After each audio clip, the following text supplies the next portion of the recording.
আসসালামু আলাইকুম ওরহমতুল্লাহি বারাকাতু। ইসলামিক অডিও বুকের আজকের বিশেষ পর্বে আপনাদের সবাইকে স্বাগতম। আজ আমরা ইতিহাসের এক মহান ব্যক্তিত্ব, এক ন্যায়পরায়ণ শাসক, যিনি ছিলেন মুঘল সাম্রাজ্যের গৌরবময় অধ্যায়ের অন্যতম স্তম্ভ, তার সম্পর্কে আলোচনা করব।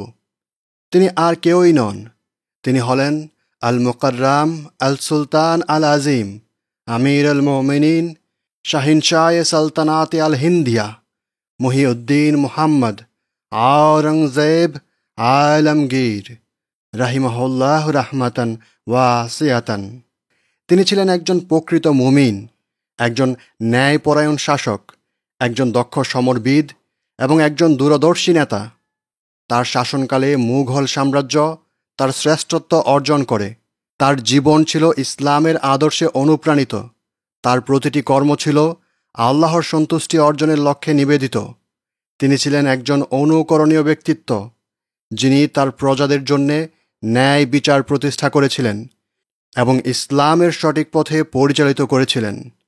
আজ আমরা ফাহাদ আবদুল্লাহ লিখিত সুলতান আওরঙ্গজেব আলমগীর এবং অড্রি ট্রুস্কে লিখিত Aurangzeb the man and the myth বই থেকে তার জীবনের বিভিন্ন দিক এবং মারাঠা, শিবাজি এবং তার পুত্র সম্ভাজি এর আলোচনা তুলে ধরব। আমরা তার শাসনকাল, তার নীতি, তার অবদান এবং তার সম্পর্কে প্রচলিত বিভিন্ন বিতর্ক নিয়ে ইতিমধ্যেই আলোচনা করেছি আমাদের পূর্বের একটি অডিও পর্বে। আপনারা চাইলে হাজার বছরের ইতিহাস এই বইটির সেই অডিও পর্বটি শুনতে পারেন আই ইন্ডিকেটরে দেয়া ভিডিও থেকে অথবা ডিসক্রিপশন এবং পিন কমেন্টে দেয়া ভিডিও লিঙ্ক থেকে। আসুন আমরা এই মহান শাসকের জীবন থেকে শিক্ষা গ্রহণ করি এবং তার জন্যে আল্লাহর কাছে দোয়া করি আল্লাহ যেন তাকে জান্নাতুল ফেরদাউস দান করেন, আমিন। প্রথমে আমরা আওরঙ্গজেব আলমগীর রাহিমাহুল্লাহ সম্পর্কে অড্রি ট্রুস্কে এর আওরঙ্গজেব বিতর্কের অন্তরালে এই বইটির ভূমিকা আলোচনা করব। তারপর আমরা চলে যাব সরাসরি মূল আলোচনায়।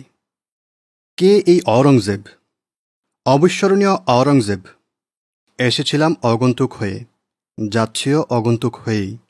মৃত্যুশয্যায় লেখা এক চিঠিতে আওরঙ্গজেব, রুবাইয়াতে আলমগীরি, পৃষ্ঠা 23। 1707 সালে 88 বছর বয়সে বৃদ্ধ অবস্থায় প্রতাপশালী আওরঙ্গজেব জীবনের দিকে ফিরে নিজেকে ব্যর্থ মনে করে দীর্ঘশ্বাস ফেললেন। নিজের মৃত্যুশয্যায় আওরঙ্গজেব তার সন্তানদেরকে অনেকগুলো মর্মস্পর্শী চিঠি লেখেন। আল্লাহর জিজ্ঞাসাবাদকে তিনি সবচেয়ে বেশি ভয় করতেন। বিশেষ করে একজন সম্রাট হিসেবে তার ভুল ত্রুটিগুলোর ব্যাপারে তিনি দুঃখ প্রকাশ করতেন। তিনি ইন্তেকাল করলে তার অফিসার ও সেনাদেরকে ঠিকঠাক মর্যাদা ও অধিকার দেয়া হবে না বলে তিনি তার ছোট ছেলে কামবক্সের কাছে উদ্বেগ প্রকাশ করেছেন। তিনি তার তৃতীয় সন্তান আজম শাহকে মনের কষ্টের কথা বলেছেন, আমি রাজ্য চালনা ও জনগণকে রক্ষার কাজে পুরোপুরি ব্যর্থ হয়েছি। আমার মূল্যবান জীবন আমি নষ্ট করেছি। আল্লাহর মহিমা সামনে থাকা সত্ত্বেও আমার ম্লান চোখ তা দেখতে পায়নি। রুবাইয়াতে আলমগীরি, পৃষ্ঠা 24 থেকে 25। 150 মিলিয়ন মানুষের এই দেশকে 49 বছর ধরে শাসন করেছেন আওরঙ্গজেব। তার নেতৃত্বেই মুঘল সাম্রাজ্য সবচেয়ে বেশি বিস্তৃতি লাভ করেছে। মানব ইতিহাসে প্রথমবারের মতো প্রায় পুরো ভারতীয় উপমহাদেশই এক রাজ্যের অধীনে এসেছিল। তিনি আইনের ব্যাখ্যা এবং অনুশীলনে দীর্ঘস্থায়ী অবদান রেখেছিলেন। তার ন্যায় বিচারের জন্যে তিনি সকল জাতি ও ধর্মের মানুষের কাছে সমাদৃত ছিলেন। তিনি সম্ভবত তার সময়ের সবচেয়ে বেশি ধনী মানুষ ছিলেন। তার কোষাগার জেমস, মুক্ত, সোনা এবং পৃথিবী বিখ্যাত কোহিনূর ডায়মন্ডে ভরা ছিল।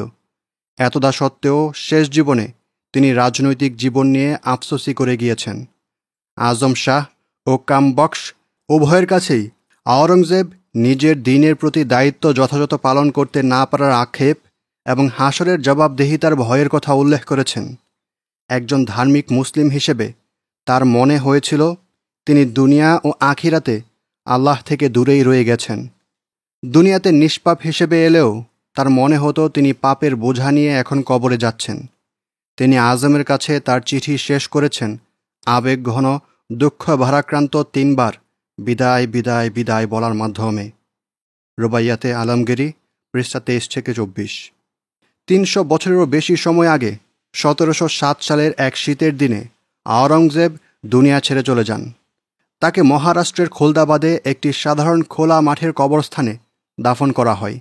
দিল্লিতে পূর্বসূরি হুমায়ুনের লাল পাথরের স্তম্ভ কিংবা শাহজাহানের আগ্রায় তৈরি করা অসম্ভব বিলাসী তাজমহলের মতো কিছুই আওরঙ্গজেব করেননি। তার ওয়াসিয়াত ছিল খুব সাধারণ। তিনি সুফি কবরস্থানের পাশে একটি সাধারণ কবর চেয়েছিলেন, যাকে আলাদা করে চেনা যাবে না। পরবর্তী শতকগুলোতে তার কবরের মার্বেলের মেঝে দেয়া হয়। এছাড়াও মার্বেল রেইলিং এবং ফলক যুক্ত করা হয়। এই সকল বিলাসিতা যুক্ত করার পরেও আওরঙ্গজেবের এই সমাধিস্থল যেন বড় বড় পাথরগুলোর স্পষ্ট বিরোধিতা জানিয়ে দেয় এবং শক্তিশালী কণ্ঠে পূর্বপুরুষদের সমাধিস্থল এবং পার্থিব উত্তরসূরি হবার ঘোষণা দেয়। আওরঙ্গজেব হয়তো মানুষের মন থেকে মুছে যেতে পারলেই বেশি খুশি হতেন, কিন্তু পৃথিবী তাকে সহজে ছেড়ে দেবে না। আজ 21 শতাব্দীতে এসেও উপমহাদেশের মানুষের স্মৃতিতে তিনি এখনও একজন প্রাণবন্ত ঐতিহাসিক ব্যক্তি হিসেবে সদা জাগরুক হয়ে আছেন। ভারতের অনেকেই এখনও তার রাজত্ব নিয়ে অনেক তর্কের জন্ম দিচ্ছে এবং প্রায়ই তাকে হিন্দুদের উপর নির্যাতন চালানো এক ভয়াবহ জালিম হিসেবে আখ্যা দিচ্ছেন। যেখানে আওরঙ্গজেব তার রেখে যাওয়া পদচিহ্ন নিয়ে সন্দিহান ছিলেন, সেখানে আজ অনেক ভারতীয় নাগরিকের কোনো সন্দেহই নেই যে আওরঙ্গজেব ছিলেন এক হিংসুক কট্টর শাসক, যে কিনা তরবারির সাহায্যে শাসন করেছেন ও অসংখ্য সাধারণ হিন্দুর অশ্রু কারণ হয়েছেন। বর্তমান ভারত প্রশাসন যেই কোনোভাবে আওরঙ্গজেবকে আধুনিক ভারতের বুক থেকে সরিয়ে দিতে চাচ্ছে। এই কারণেই তারা দিল্লিতে আওরঙ্গজেব রোডের নাম পরিবর্তন করেছে। প্রশাসনের এই কাজগুলোই সম্রাট আওরঙ্গজেব এবং ইসলামী শাসনের ব্যাপারে বিতর্কের আগুনে আবারও ঘি ঢেলে দিচ্ছে। পাশের দেশ পাকিস্তানে আওরঙ্গজেবকে ভারতের চেয়েও একটু ভালোভাবে দেখা হয়। কেউ কেউ ভারতীয়দের মতোই আওরঙ্গজেবকে সোজা সাপটা কট্টরপন্থী গোয়ার ভাবে, আবার অনেকেই তাকে আগের ইসলামী শাসনের আল্লাহ ভীরু ন্যায়পরায়ণ মুসলিম শাসক ভাবেন। এই ধরনের আধুনিক চিন্তা ভাবনার পেছনে খুব বেশি যুক্তি ও পড়াশোনা নেই, বরং এইগুলো হলো দক্ষিণ এশিয়ায় আওরঙ্গজেবের বিরুদ্ধে প্রচারিত অভিযোগ ও মিথ্যা তথ্যের স্রোতের ফলে তৈরি হওয়া বিভ্রান্তি। আওরঙ্গজেব তাই এখনও একজন রহস্যময় চরিত্র। আওরঙ্গজেব ছিলেন ষষ্ঠ মুঘল সুলতান, যার বিরাট অংশ জুড়ে ছিল রাজনীতি। এই উপমহাদেশের বাইরের মানুষ যদিও মুঘল সাম্রাজ্যকে খুব বেশি মনে রাখেনি, কিন্তু তাদের সময়কালে তাদেরকে নিয়ে বিশ্ববাসী এক মুগ্ধতা ও বিস্ময় কাজ করত।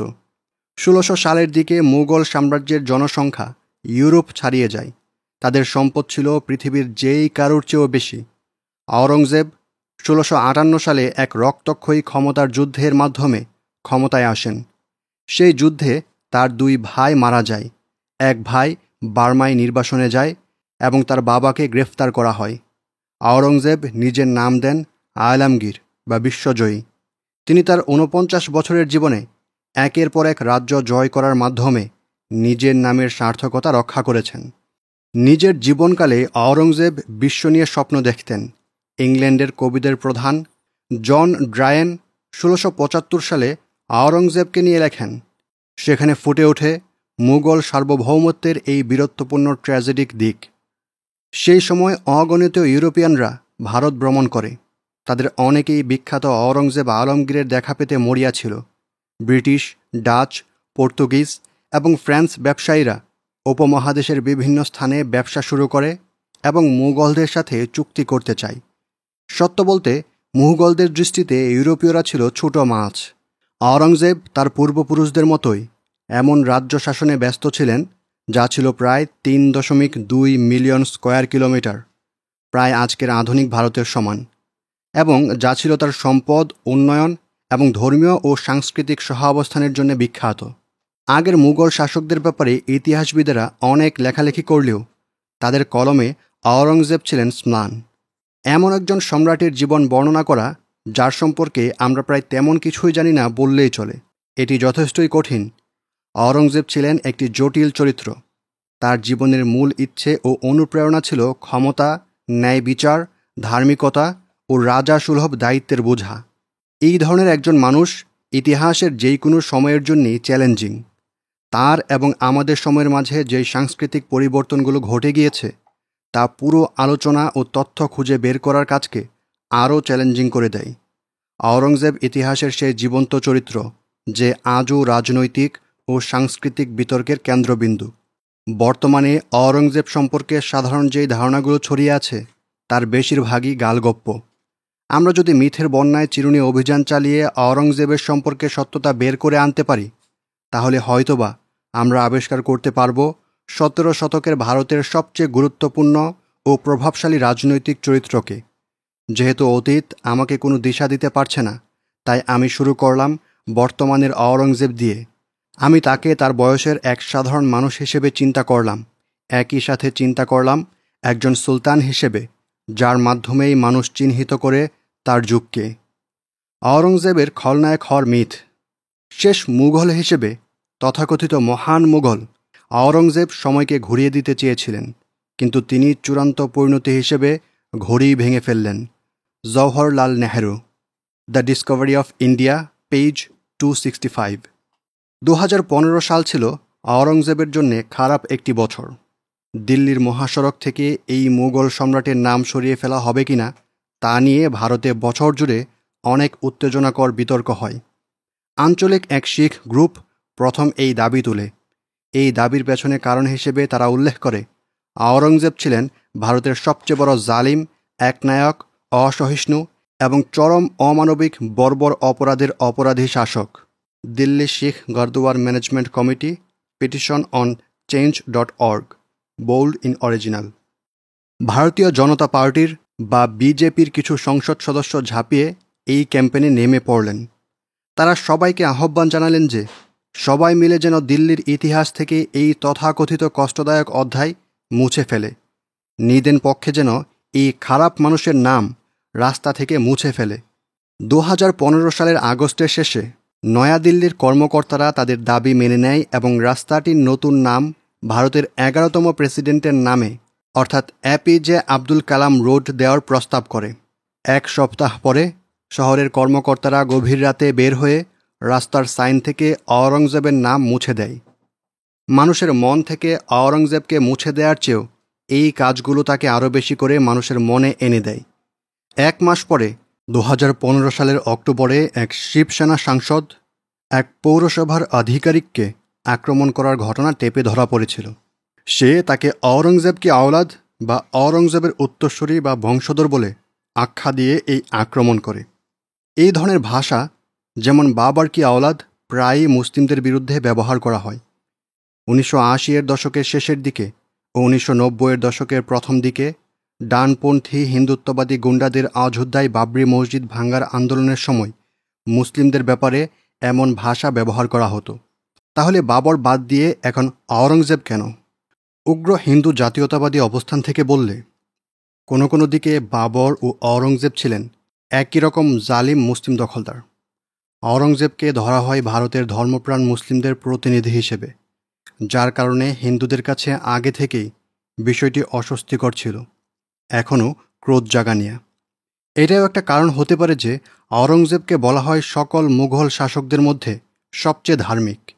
সেই দিক থেকে আওরঙ্গজেব হয়ে উঠেছেন সেই সব মুসলিমদের প্রতিচ্ছবি যারা আগে ও এখন পর্যন্ত তাদের ধর্মের মহত্ব প্রচার করে এবং সবাইকে ধর্মের পথে আহ্বান জানায়। এই সূত্রে ভারতীয় এবং হিন্দু সংস্কৃতি এক ও একক সত্তায় রূপ নিয়েছে। এই সংস্কৃতিতে তাই অন্য কোনো ধর্মের খুব বেশি সুবিধা করার সুযোগ নেই। ভারতের নিন্দিত রাজাদের মধ্যেও আওরঙ্গজেবের একটি বিশেষ অনাকাঙ্ক্ষিত স্থান রয়েছে। এটি ভারতের সাধারণ মত। এমন হিন্দু যারা কিনা বিজেপি বা এই ধরনের হিন্দুত্ববাদীদেরকে পছন্দ করে না, তারাও আওরঙ্গজেবকে একজন নিম্ন শ্রেণীর ইসলামপন্থী জালিম হিসেবে দেখে, যে ব্যক্তি ভারত, বিশেষ করে হিন্দুদের সব কিছুকে ঘৃণা করত। সীমান্তের পাশেই পাকিস্তানের অনেক মানুষও আওরঙ্গজেবকে খারাপ হিসেবে দেখে। অনেকে তাকে দক্ষিণ এশিয়ার আধুনিক দুর্দশার জন্যে দায়ীও মনে করে। পাকিস্তানি একজন নাট্যকার শহীদ নাদিম লিখেছেন, আওরঙ্গজেব তার ভাই দারা শিকোর বিরুদ্ধে বিজয়ের দিনই ভারতের ভাগ্য বীজ বপন হয়ে যায়। Interview by Tehelka 2015। এই ধরনের অলৌকিক পরামর্শ প্রহসনমূলক হবে যদি অনেকে তাদের সমর্থন না করে। পাকিস্তানি এই নাট্যকারের কথার মতো কিছু ধারণা আধুনিক ভারতের একজন ফাউন্ডিং ফাদার জওহরলাল নেহেরুর লেখাতেও পাওয়া যায়। তিনিও আওরঙ্গজেবকে ঘৃণা করতেন। 1946 সালে তার প্রথম প্রকাশিত হওয়া বই ডিসকভারি অফ ইন্ডিয়াতে তিনি নেহেরু আওরঙ্গজেবের কথিত দোষগুলোর লম্বা লিস্ট দিয়েছেন। Nehru discovery of India, page 271-265, Alexander Dow, the history of Hindustan. এবং নেহেরু তাকে একজন ধর্মান্ধ এবং কঠোর শুদ্ধবাদী বলে তিরস্কার করেছিলেন। তিনি এই ষষ্ঠ মুঘল রাজাকে ঘড়ি ধ্বংসের জন্য দোষারোপ করেন এবং দাবি করেন আওরঙ্গজেবের কারণেই মুঘল সাম্রাজ্যের পতন ঘটেছে। হয়তো সবচেয়ে বাজে যেই কথা নেহেরু বলেছেন তা হল আওরঙ্গজেব ছিলেন বেশি ভালো মুসলিম, তাই তিনি ভালো রাজা হতে পারেননি। যখন আওরঙ্গজেব পূর্ববর্তী মুঘল শাসকদের সমন্বয়বাদের বিরোধিতা শুরু করেন এবং এটিকে দমন করতে এবং একজন ভারতীয় শাসকের চেয়েও একজন মুসলিম শাসক হিসেবে কাজ করতে শুরু করেন, তখন মুঘল সাম্রাজ্য ভেঙে পড়তে শুরু করে। নেহেরুর মতে আওরঙ্গজেবের মুসলিম পরিচয়ই তার ভারত শাসন করার যোগ্যতা নষ্ট করে দিয়েছে। আওরঙ্গজেব বিপজ্জনকভাবে ধার্মিক এবং তাই খারাপ শাসক। নেহেরুর এই ধরনের সমালোচনা তার একার নয়। বিংশ শতাব্দীর সর্বপ্রথম ইতিহাসবিদ যদুনাথ সরকারসহ নেহেরুর সমসাময়িকদের অনেকেই আওরঙ্গজেবকে নিয়ে এই ধরনের মতামত পোষণ করেছেন। ব্রিটিশ ঔপনিবেশিক চিন্তাবিদেরা দীর্ঘকাল ধরে মুঘলদের বিরুদ্ধে নানান অভিযোগে দোষারোপ করেছিলেন, যার মধ্যে অন্যতম ছিল যে তারা প্রতাপশালী, নিপীড়ক এবং মুসলমান।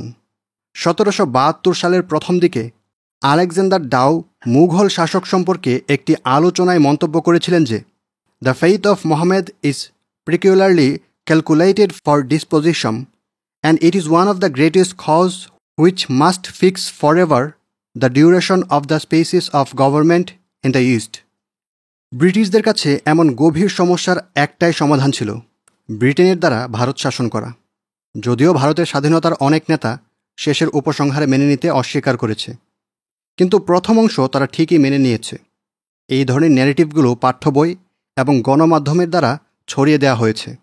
বেশ কয়েক জেনারেশন এই কলোনিয়াল ধারণায় গিলেছে ও মুখস্থ করেছে যে আওরঙ্গজেব ছিলেন একজন ধর্মান্ধ জালিম। শতাব্দী ধরে অনেক ঐতিহাসিক এই খারাপ ধর্মান্ধ গোরা আওরঙ্গজেবের মিথ প্রচার করে এসেছে। মজার বিষয় হলো তাদের প্রমাণ ও যুক্তি ছিল খুবই দুর্বল এবং কেউই তা প্রশ্নও করেনি। অনেক মিথ্যা ধারণা এখনও জনসাধারণ বিশ্বাস করে। তার মধ্যে একটি হলো তিনি মিলিয়ন মিলিয়ন হিন্দু হত্যা করেছেন এবং হাজারো মন্দির ধ্বংস করেছেন। এই ধরনের তথ্যের কোনো ঐতিহাসিক ভিত্তি নেই। কিছু স্কলার খারাপ চিন্তা থেকেই চেষ্টা করেছেন ঐতিহাসিক প্রমাণ বের করতে, কিন্তু তারাও আগের মিথগুলোর মতোই কিছু ঘটনা চেরেপিক করে তার বিভ্রান্তিকর সব ব্যাখ্যা দিয়ে আওরঙ্গজেবকে খলনায়ক দেখানোর চেষ্টা করেছেন। উদাহরণস্বরূপ, বিরোধীরা আওরঙ্গজেবের কিছু মন্দির ভাঙার উদাহরণ বের করে এনে তাকে হাজার হাজার বানিয়ে দেয়, কিন্তু তারা আওরঙ্গজেবের সেই সব আইনগুলোর কথা বলে না যার মাধ্যমে তিনি মন্দির রক্ষা করেছেন এবং ব্রাহ্মণদেরকে ভাতা এবং জমিন দিয়েছেন। তারা বলে আওরঙ্গজেব হোলি উদযাপনে আইন বেঁধে দিয়েছেন, অথচ সম্রাট এই কাজটা মুহররম এবং ঈদের অনুষ্ঠানের জন্যও করেছেন। আওরঙ্গজেবের স্বাস্থ্যের ইস্যুতে অনেক সময় হিন্দু স্কলারদের সাথে আলোচনা করতেন এবং আগের যেই কোনো মুঘল সম্রাটের চেয়েও বেশি হিন্দুদেরকে চাকরি দিয়েছিলেন। এই বিষয়গুলো তারা এমনভাবেই এড়িয়ে যায় যেন এর কোনো অস্তিত্বই নেই। আমরা ধর্মান্ধদের ঘৃণা ও প্রোপাগান্ডার কারণে আওরঙ্গজেবের শাসনামলের এমন সব কম জনপ্রিয় কিন্তু গুরুত্বপূর্ণ দিক ভুলে গেলে হবে না। এগুলো ঐতিহাসিকভাবে সত্য। অবশ্যই আমরা আওরঙ্গজেবকে ভুলের ঊর্ধ্বে বলছি না। আওরঙ্গজেবের অনেক কাজই মডার্নিটির এই যুগে অন্যরকম লাগতে পারে, কিন্তু তাকে আমাদের বিচার করতে হবে ইসলাম ও সেই সময়ের যুদ্ধ, সাম্রাজ্য এবং অন্যান্য অবস্থান দিয়ে। আওরঙ্গজেবের সময়কার রাজারা ছিল ইংল্যান্ডের চার্লস দ্বিতীয়, ফ্রান্সের লুইস চতুর্দশ এবং অটোমান সাম্রাজ্যের সুলতান সুলাইমান দ্বিতীয়। আজকের মডার্নিটির যুগে দাঁড়িয়ে তাদের সবার রাজত্বই অস্বাভাবিক মনে হতে পারে। আর কেনই বা অন্য আদর্শ বা সময়কে আজকের আদর্শ বা সময় দিয়ে আমরা বিচার করব? ইতিহাস নিয়ে অধ্যয়নের লক্ষ্য সম্পূর্ণ ভিন্ন। ইতিহাসবিদেরা ঐতিহাসিক ব্যক্তিত্বদেরকে তাদের অবস্থান, তাদের সময় ও স্থান দিয়েই বিচার করেন এবং কাজগুলোকে ব্যাখ্যা করেন। আমাদের কারো পাপ বিচার করার দরকার নেই, এমনকি তাদেরকে ভালোবাসারও দরকার নেই। আমাদের কাজ হলো সত্য খুঁজে বের করা। আমরা চাই আওরঙ্গজেব সম্পর্কে তৈরি করা মিথ্যা মিথগুলো যেন অন্ধকারে হারিয়ে যায় এবং সত্য ও সূক্ষ্ম ঘটনাগুলো আলোতে আসার সুযোগ পায়। আসল আওরঙ্গজেবের সন্ধানে। সার্বভৌমত্বের ভিত্তির স্থায়িত্ব ন্যায় বিচারের অর্থাৎ আদালতের উপর নির্ভর করে। শাসকদের জন্য নীতি, আওরঙ্গজেবের অনুমোদনে উদ্ধৃত। রুবাইয়াতে আলমগীরি, পৃষ্ঠা 10। আওরঙ্গজেব ভারতের শাসক হিসেবে নিজেকে তৈরি করার ক্ষেত্রে কিছু আদর্শ এবং শর্তে নজর দিয়েছেন। তিনি একই সাথে একজন ন্যায়পরায়ণ রাজা, ভালো মুসলমান এবং মুঘল সংস্কৃতি ও প্রথার রক্ষক হতে চেয়েছিলেন। আওরঙ্গজেব চেয়েছিলেন একটি সম্প্রসারণশীল দেশ নির্মাণ করতে। তিনি সমগ্র উপমহাদেশে তার নিয়ন্ত্রণ প্রতিষ্ঠা করতে চেয়েছিলেন। এই জন্যে তিনি প্রায়ই সশস্ত্র যুদ্ধ পরিচালনা করতেন। আওরঙ্গজেব সম্পর্কে আমার ন্যারেটিভের মূল দিক হল আওরঙ্গজেবের আদর্শ, যার মধ্যে সবচেয়ে ভালোটি ছিল তার ন্যায় বিচার। সবসময় রাজ্য দখল ও আদর্শ প্রচারের ক্ষেত্রে তিনি তার আদর্শের কোনো দিক হালকা শিথিলতাও দেখাতেন। আওরঙ্গজেবের আদর্শ ও ন্যায় বিচারের ভিত্তি ছিল ইসলামের ঐতিহ্য ও আদর্শ। তিনি তার শাসনামলে আখলাক ও আদবের সাথে অর্থাৎ রাজনৈতিক নীতি এবং নৈতিক অবস্থানের সাথে সাথে জিহাদ ও জিজিয়ার মতো ধর্মযুদ্ধ এবং অমুসলিমদের ভূমিকর বিষয়গুলোকে গুরুত্বের সাথে দেখেছেন। Muzaffar Alam, the languages of political Islam, Chicago 2004। অ্যাব্রার Metcalf, moral conduct and authority, Berkeley 1984। Aurangzeb অনেকভাবে তার পূর্বপুরুষদের দ্বারা প্রভাবিত হয়েছেন এবং নিজেকে একজন মুঘল বাদশাহ হিসেবে প্রতিষ্ঠা করতে চেয়েছেন। বলাই বাহুল্য, আওরঙ্গজেবের ন্যায় বিচারের ধারা আজকের দিনের ন্যায় বিচারের ধারার সাথে মেলে না। সেটা সমস্যা না, আমরা তাকে সেই সময়ের পরিস্থিতি দিয়ে বিচার করব। আমি ইতিহাস থেকে বেছে বেছে তার জীবন ও শাসনামলের তথ্যগুলো বের করে আনার চেষ্টা করেছি এবং শত বছর ধরে চলতে থাকা মিথ্যা প্রোপাগান্ডা ও মিথ্যা তথ্যের সমুদ্র থেকে সত্যিকার আওরঙ্গজেবকে বের করে আনতে চাচ্ছি। ন্যায় বিচার, ধর্মপরায়ণতা এবং মুঘল রাষ্ট্রের প্রতি আওরঙ্গজেবের ভক্তি পার্সিয়ান ইতিহাসে, রাজার চিঠিতে এবং সপ্তদশ ও অষ্টদশ শতাব্দীর অন্যান্য প্রাথমিক সূত্রে বারবার পাওয়া বিষয়। হিন্দি, সংস্কৃত এবং অন্যান্য ভাষায় গবেষণার সাথে সাথে এই ফার্সি রচনাগুলোর সমালোচনামূলক পাঠ আমার আওরঙ্গজেবের আলোচনার মূল ভিত্তি গড়ে দেয়। আওরঙ্গজেবের অনেক ধারণাই, বিশেষ করে ন্যায় বিচার, নৈতিকতা এবং সঠিক ইসলামী আখলাক বর্তমান বিশ্বের ধারণা থেকে অনেক বেশি ভিন্ন ছিল। আমাদের বিচার করার দায় নেই যে আওরঙ্গজেব ন্যায় বিচারক ছিল কিনা। আমরা দেখব আওরঙ্গজেব একজন ন্যায় বিচারক মুঘল শাসক বলতে কী বুঝতেন এবং সেই ধারণাটি কিভাবে তার দৃষ্টিভঙ্গি এবং হিন্দুস্তানের বাদশাহ হিসেবে তার কাজকর্মকে প্রভাবিত করেছে। আওরঙ্গজেবকে তার নিজের ধারণা দিয়েই বোঝার চেষ্টা করা সম্ভাবনাময়, কিন্তু কঠিন একটি প্রজেক্ট। এই পদ্ধতি আমাদের মধ্যযুগীয় ভারতে আওরঙ্গজেবের প্রভাব এবং ইন্দো মুসলিম ইতিহাসে তার গুরুত্বপূর্ণ অবস্থানকে আরও ভালোভাবে উপলব্ধি করতে সাহায্য করবে। তাছাড়া পরবর্তী ঐতিহাসিক কিছু জিনিস আওরঙ্গজেবকে এমনভাবে দেখাতে পারে যেমনটি তিনি ছিলেন না। এটা বিশেষভাবে যুক্তিযোগ্য যে আওরঙ্গজেবের বর্তমান বিকৃতিতে আমার প্রস্তাবিত হস্তক্ষেপ গুরুতর ইতিহাসের উপর ভিত্তি করে। বিপরীতে পূর্ববর্তী চিন্তাবিদেরা দুটি স্বতন্ত্র কৌশল ব্যবহার করে আওরঙ্গজেবের অসাধারণ জনপ্রিয় চিত্রকে দুর্বল করার চেষ্টা করেছেন, যা উভয়ই ব্যর্থ হয়েছে, কেননা তারা রক্ষণাত্মক।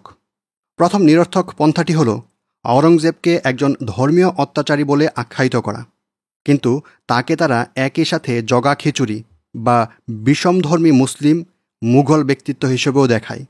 প্রধানত আকবর এবং দারা শিকোহের সাথে তুলনা করে। ধর্মভীরু আওরঙ্গজেবের সাথে তুলনা করে তারা যুক্তি দেখায় যে আকবর এবং দারা অনেক হিন্দু ধারণা গ্রহণ করেছিলেন এবং এইভাবে উপমহাদেশের গ্রহণযোগ্য শাসক হওয়ার জন্য যথেষ্ট ভারতীয় হয়েছিলেন। এই চিন্তাধারা মোটেই আওরঙ্গজেবের পুনর্বিবেচনা বা পুনর্মূল্যায়ন না, বরং এটিতে আগের ধারণাকেই উস্কে দেওয়া হয়। এখানে বরং আকবর, তৃতীয় মুঘল শাসক এবং আওরঙ্গজেবের দাদা দ্বারা নির্মিত সহনশীলতার সংস্কৃতিকে ধ্বংস করার জন্যে এবং আওরঙ্গজেবের বড় ভাই দারা শিকোহের কাছ থেকে মুঘল সিংহাসন ছিনিয়ে নেয়ার জন্যে তাকে বদনাম করা হয়েছে। ইতিহাসের বিশাল আর্কে আওরঙ্গজেবের সাম্প্রদায়িকতা অনুকরণীয় ভারতীয় মুসলমানদের সমন্বিত উত্তরাধিকার দ্বারা কথিতভাবে ভারসাম্যহীন ছিল। হিন্দু জাতীয়তাবাদের প্রথম দিকের মতাদর্শী ভি সাভারকারের মতো লোকেরাও এই চিন্তাধারা শেয়ার করেছেন। এই যুক্তি অনুসরণ করে দিল্লিতে আওরঙ্গজেব রোডের নামকরণ নিয়ে বিতর্ক চলাকালীন রাস্তাটিকে দারা শিকোহ রোডের নামকরণ করার প্রস্তাব দেওয়া হয়। বাস্তবে আকবর এবং দারা শিকোহ আওরঙ্গজেবের মতো তাদের জনপ্রিয় ন্যারেটিভের চেয়েও জটিল ছিল। আওরঙ্গজেবকে ভারসাম্য বজায় রাখার জন্যে আকবর ও দারাকে ধরে রেখে আমরা এই লোকেদের কারো সম্পর্কে নতুন কিছু শিখতে ব্যর্থ হই এবং মুঘল রাজাদের তাদের কথিত মুসলমানিত্ব অনুসারে র্যাঙ্কিং করতে গিয়ে গুলিয়ে ফেলি। এই ধরনের তুলনার ক্ষেত্রে আমরা ভারতীয় ইতিহাসে বিশেষ করে ইন্দো মুসলিম অতীতের সব কিছুই ধর্ম সম্পর্কে ছিল বলে অনুমান করার ক্লাসিক ভুলও করি।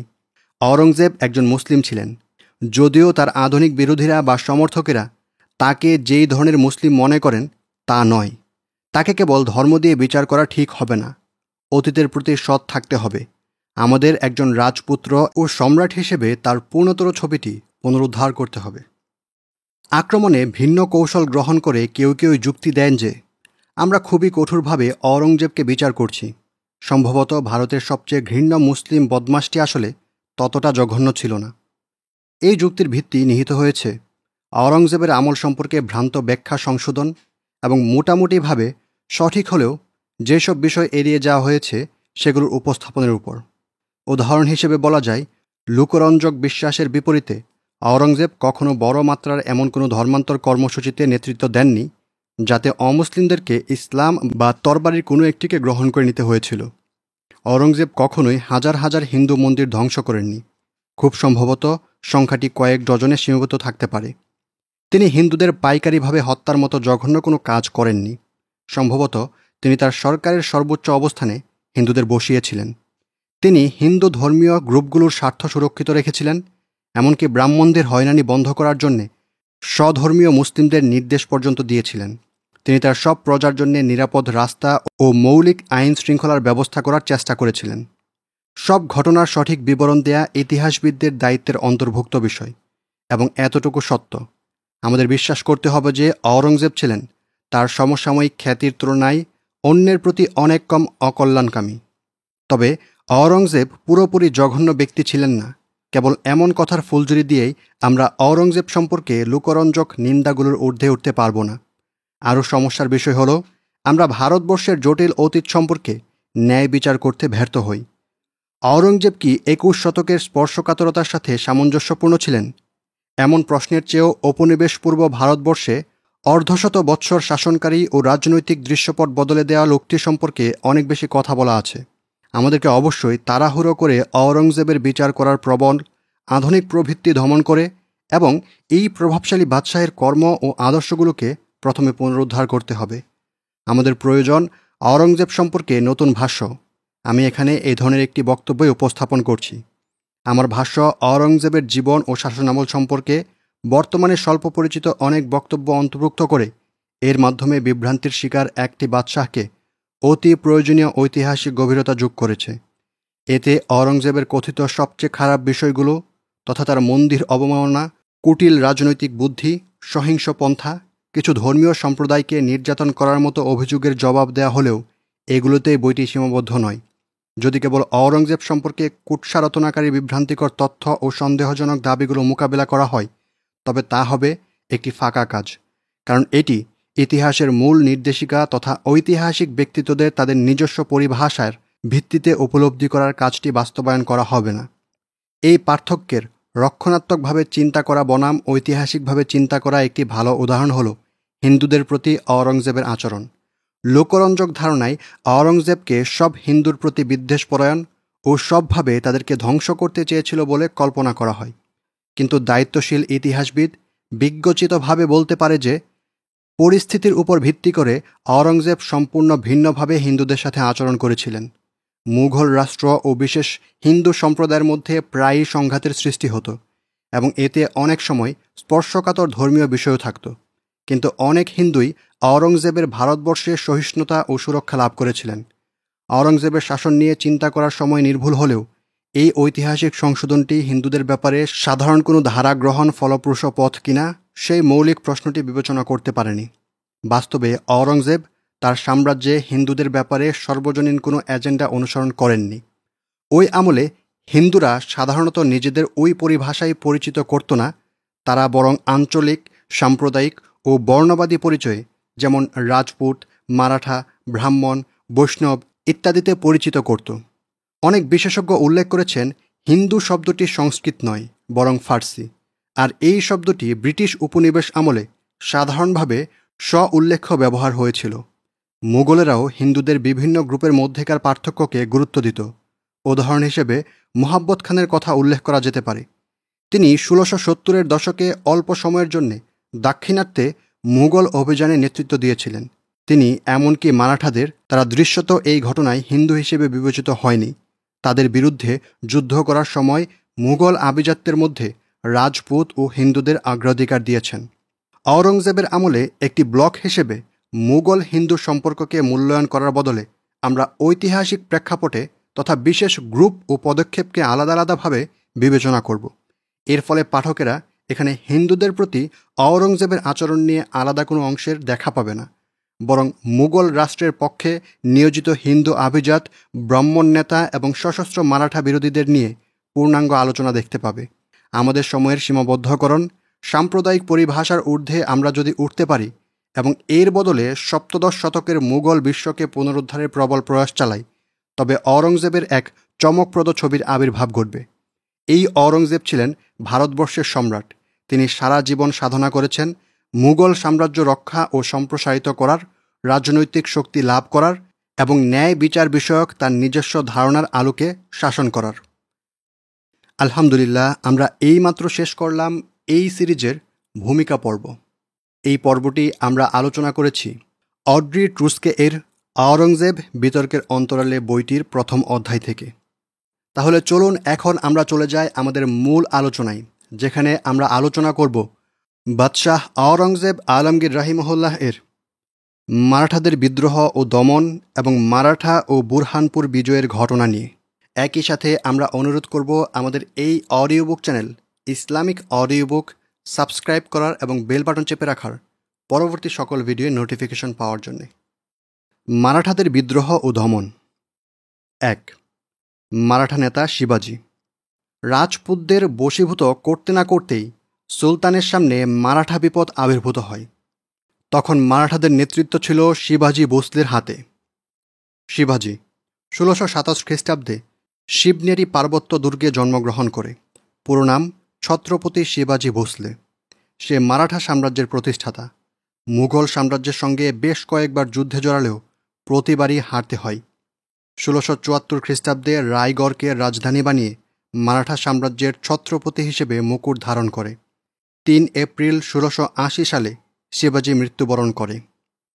শিবাজি প্রতারণা করে মারাঠা রাজা চন্দ্ররাওকে হত্যা করে এই সাম্রাজ্যের কর্তা বনে যায়। আওরঙ্গজেব ৫৩৩ থেকে ৫৩৪।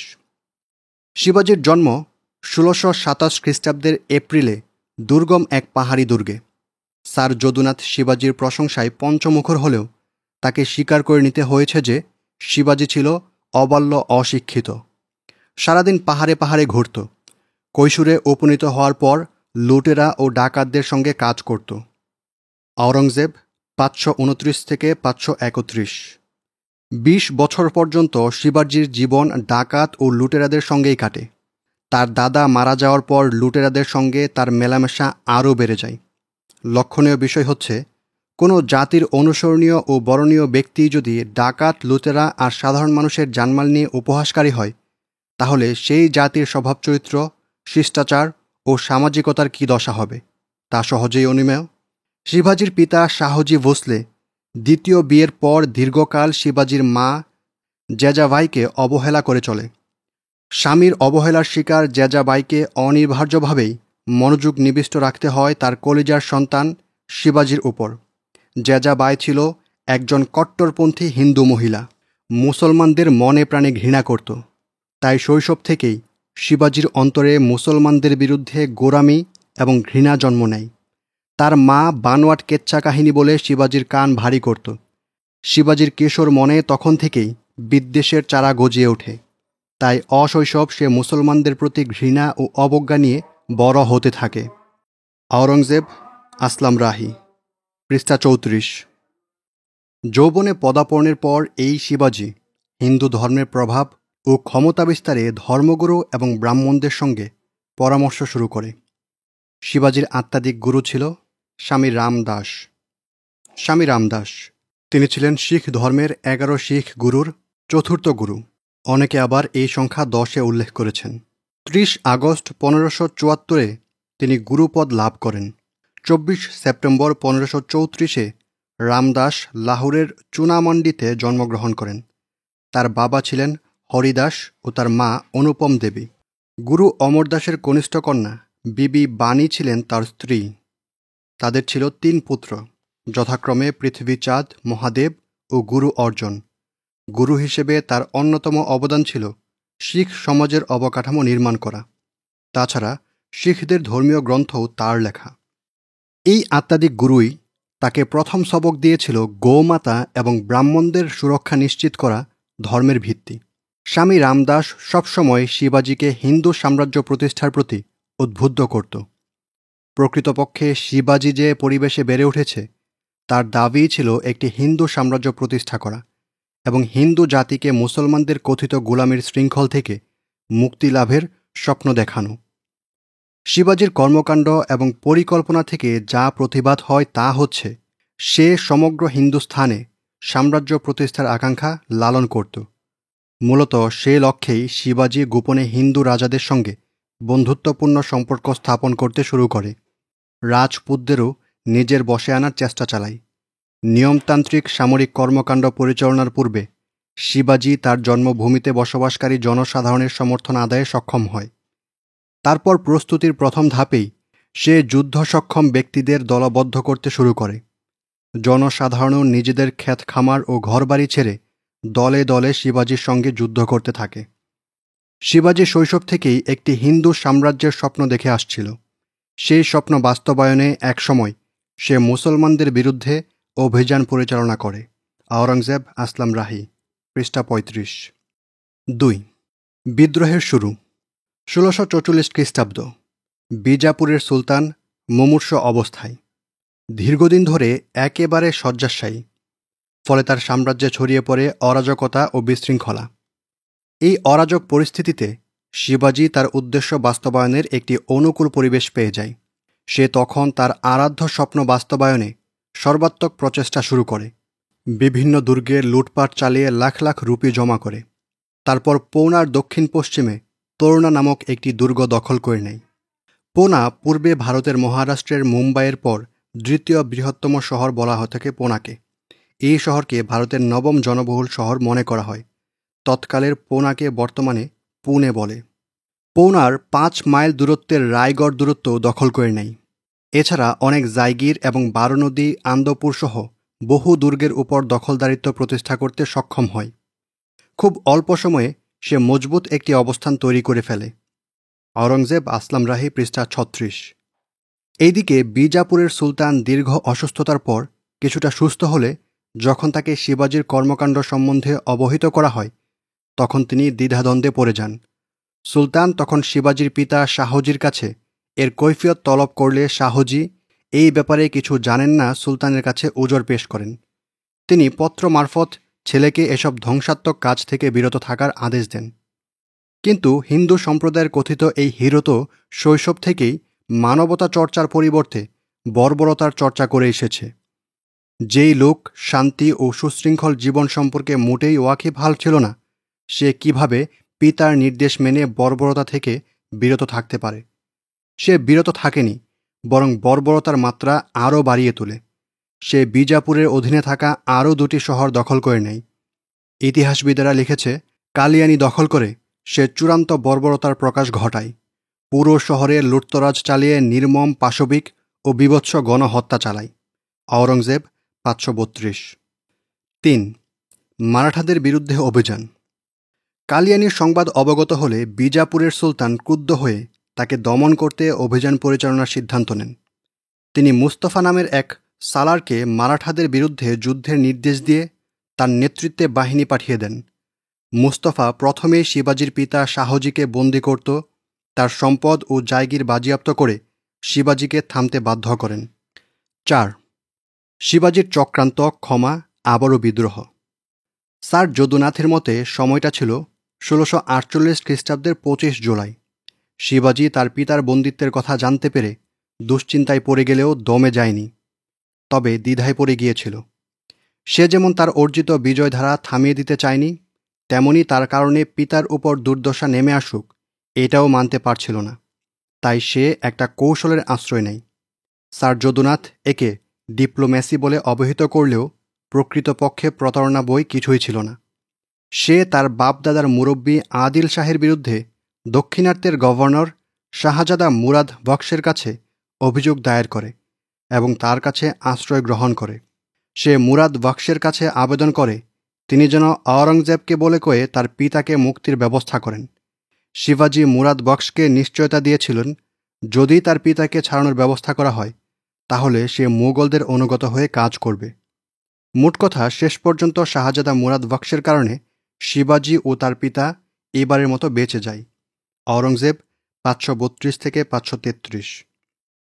আরেক বর্ণনা থেকে জানা যায় পিতার বন্দিত্বের পর শিবাজি তার অভিযান পরিচালনা বন্ধ করে দেয়, আর এতে আদিল শাহ নিশ্চিন্ত হয়ে কিছুদিন পর শাহজিকে ছেড়ে দেন। আওরঙ্গজেব আসলাম রাহি। দূর্ত শিবাজি কিছুদিন ভালো মানুষের মতো নীরব ও শান্ত থেকে তার পিতাকে মুক্ত করতে সক্ষম হয়। বিজাপুরের সুলতান অবশ্য শিবাজির পিতা শাহজিকে এই বলে শর্ত দেন যে তিনি যেন তার ছেলেকে বিদ্রোহমূলক কর্মকাণ্ড থেকে বিরত রাখেন। শাহজিও আদিল শাহকে প্রতিশ্রুতি দেন তিনি তার ছেলেকে বিদ্রোহী কর্মকাণ্ড থেকে দূরে রাখবেন। পিতার কথায় শিবাজি 6 বছর 1649 থেকে 1655 পর্যন্ত প্রকাশ্যে কোনো বিদ্রোহাত্মক কর্মকাণ্ড না করলেও গোপনে সে তার সৈন্য সংখ্যা বাড়িয়ে বাহিনীকে শক্তিশালী করে তুলতে থাকে। 6 বছর পর শিবাজি ফের বিদ্রোহী কর্মকাণ্ড শুরু করে। ফলে বিজাপুরের সুলতানও বাধ্য হয়ে সালার আফজাল খানকে তার মোকাবিলায় পাঠান। এবারও শিবাজি তার চিরাচরিত অভ্যাস মতো ধোঁকাবাজির আশ্রয় নেয়। সে সালার আফজাল খানের কাছে শান্তি চুক্তির কথা বলে সাক্ষাতের ইচ্ছা ব্যক্ত করে। সরলমনা আফজাল খান শান্তি প্রতিষ্ঠার লক্ষ্যে শিবাজির সঙ্গে সাক্ষাতের জন্যে নির্ধারিত স্থানে আসেন। কিন্তু এই সাক্ষাৎ পর্ব চলাকালেই প্রতারণার আশ্রয় নিয়ে শিবাজি আফজাল খানকে হত্যা করে ফেলে। তারপর বিজাপুরের বাহিনীতে লুটতরাজ চালিয়ে পালিয়ে যায়। তারিখে হিন্দ 8ম খণ্ড 134 থেকে 136 পৃষ্ঠা। 5. শিবাজির মোকাবিলায় শায়েস্তা খান। সামগ্রিক অবস্থা সম্পর্কে অবগত হওয়ার পূর্বেই আওরঙ্গজেব তার সালার শায়েস্তা খানকে দক্ষিণাত্যে সুবেদার হিসেবে নিযুক্ত করে সেখানে পাঠিয়ে দিয়েছিলেন। শায়েস্তা খান ছিলেন সম্পর্কে সুলতানের মামা। তিনি ছিলেন আত্মনিবেদিত এবং সাম্রাজ্যের অভিজ্ঞতম একজন সালার। তাই শিবাজির বিদ্রোহী কর্মকাণ্ডের প্রতিশোধক হিসেবে সুলতান চাচ্ছিলেন শায়েস্তা খানই শিবাজির শিরচ্ছেদ করুক। অবশ্য তখন বিজাপুরের সুলতানও শিবাজির বিরুদ্ধে বেশ সরব ভূমিকা পালন করছিলেন। তিনি পরপর 2 জন সালারকে পাঠিয়েছিলেন, কিন্তু তারা শিবাজির প্রতারণার কাছে পরাজিত হন। তারিখে হিন্দ 8ম খণ্ড 136 থেকে 137 পৃষ্ঠা। শায়েস্তা খান 1070 হিজরির 25শে জুমাদাল উলা শিবাজিকে শায়েস্তা করতে রওনা হন। বিশাল দূরত্ব খুব অল্প সময়ে অতিক্রম করে শিবাজির দখলকৃত অঞ্চলে শিবির স্থাপন করে প্রথমে পৌনায় হামলা চালায়। সেখানকার শিবাজি সমর্থকদের উচ্ছেদ করে পৌনা পুনরুদ্ধার করেন। পৌনার পর শায়েস্তা খানের দৃষ্টি নিবন্ধিত হয় চৌগান বা চাকন নামক এক দুর্গের উপর। তিনি সেই দুর্গকেও শিবাজির দখল থেকে মুক্ত করেন এবং তার নাম রাখেন ইসলামাবাদ। তারিখে হিন্দ 8ম খণ্ড 144 থেকে 146। শায়েস্তা খানের ধারাবাহিক অভিযানে শিবাজি হতাশ হয়ে পড়ে। সে বুঝতে পারে শায়েস্তা খান তাকে সমূলে উৎখাত করা ছাড়া পিছু ছাড়বেন না। তাই সে শায়েস্তা খানকে থামাতে আবারও প্রতারণার আশ্রয় নেয়। তখন যশোনাথ সিংহ ছিল শায়েস্তা খানের অধীনস্থ একজন সালার। এই যশোনাথই দারা শিকোহের পক্ষ হয়ে একসময় আওরঙ্গজেবের বিরুদ্ধে লড়েছিল। পরে আওরঙ্গজেবের কাছে সে ক্ষমা চেয়ে মুক্তি পায়। 6. যশোনাথ সিংহের গাদ্দারি। শিবাজি তলে তলে যশোনাথ সিংহের সঙ্গে যোগাযোগ গড়ে তোলে। সে তার কাছে প্রস্তাব পাঠায় যদি সে শিবাজিকে শায়েস্তা খানের হ্যারেমের উপর হামলা করতে সাহায্য করে তাহলে শিবাজি তাকে বিপুল অর্থসম্পদ এবং পুরস্কারে ভূষিত করবে। যদুনাথ সিংহ সম্পদের লোভে শিবাজির প্রস্তাব সাদরে গ্রহণ করে। আওরঙ্গজেব 546। পরিকল্পনা মতো শিবাজি গোপনীয়তা এবং ধূর্ততার সঙ্গে মধ্যরাতের অন্ধকারে কিছু লোকসহ পৌনায় শায়েস্তা খানের হ্যারেমে হামলা চালায়। ইতিহাসবিদরা ঘটনার বর্ণনায় বলেন 1663 খ্রিস্টাব্দের 5 এপ্রিল রোববার গভীর রাতে শিবাজি তার বাছাই করা 400 সৈন্যসহ এই কাপুরুষোচিত হামলা চালায়। সে সৈন্যদের মহিলাদের পোশাক পরিয়ে দুর্গে প্রবেশ করায়। তখন ছিল রমজান মাস। সারা দিনের অনাহারে আর ক্লান্তিতে শায়েস্তা খানের প্রায় সকল ভৃত্য তখন গভীর ঘুমে। হাতে গোনা কয়েকজন ভৃত্য সাহারির আয়োজন করছিল। চুপি সারে তাদের খতম করে ইট কাদার দেয়াল ভেঙে 200 লোকসহ শিবাজি ভেতরে ঢুকে পড়ে। আতঙ্কিত মহিলারা তখন চিৎকার শুরু করলে শায়েস্তা খান অস্ত্র হাতে ভেরিয়ে কূপের কাছে চলে আসেন। আর তখনই শিবাজির তরবারির আঘাতে তার বুড়ো আঙুল কেটে যায়। ঠিক ওই সময় হেরেমের কোনো এক বুদ্ধিমতী নারী ঘরের সব বাতি নিভিয়ে দেয়। এতে চারপাশ ছেয়ে যায় বিদঘুটে অন্ধকারে। আর সেই সুযোগে শায়েস্তা খানের দাসীরা তাকে নিরাপদ স্থানে সরিয়ে নেয়। ইতিমধ্যেই শিবাজির বাকি 200 সৈন্যও একযোগে হেরেমে ঢুকে পড়েছিল। প্রথমেই তারা প্রহরীদের হত্যা করে ফেলে। শায়েস্তা খানের পুত্রদের মধ্যে পুত্র আব্দুল ফাতহ প্রথম তার সাহায্যে ছুটে আসেন। কিন্তু মারাঠাদের একযোগে আঘাতের ফলে ওই সাহসী যুবক শাহাদত বরণ করেন। ততক্ষণে হেরেমের সবাই জেগে গেলে শিবাজির সসৈন্য পালিয়ে যায়। এই গেরিলা আক্রমণে মারাঠাদের মাত্র 6 সৈন্য নিহত হয়। আহত হয় 40 সৈন্য। বিপরীতে শিবাজির হাতে শহীদ হন শায়েস্তা খানের এক পুত্র, একজন সালার, 40 জন অনুচর ও ভৃত্য, তার 4 স্ত্রী এবং 2 দাসী। পাশাপাশি তার 2 পুত্র, হেরেমের 8 মহিলাসহ শায়েস্তা খান নিজেও আহত হন। মুন্তাখাব 2য় খণ্ড। যশোনাথ শিবাজির সহমর্মী হওয়ার কারণেই মূলত শায়েস্তা খানের বিরুদ্ধে এই ষড়যন্ত্র বাস্তবায়ন সম্ভব হয়েছিল। যশোনাথ ভালো করেই বুঝতে পেরেছিল শায়েস্তা খানকে থামাতে না গেলে শিবাজির অস্তিত্ব বিপন্ন হয়ে পড়বে। তাই সে ভেবে দেখে যে শায়েস্তা খানের বিরুদ্ধে ষড়যন্ত্রটি সফল করতে পারলে সুলতান শায়েস্তা খানের উপর অসন্তুষ্ট হয়ে যাবেন এবং তাকে এই অভিযান থেকেও দূরে সরিয়ে দেবেন।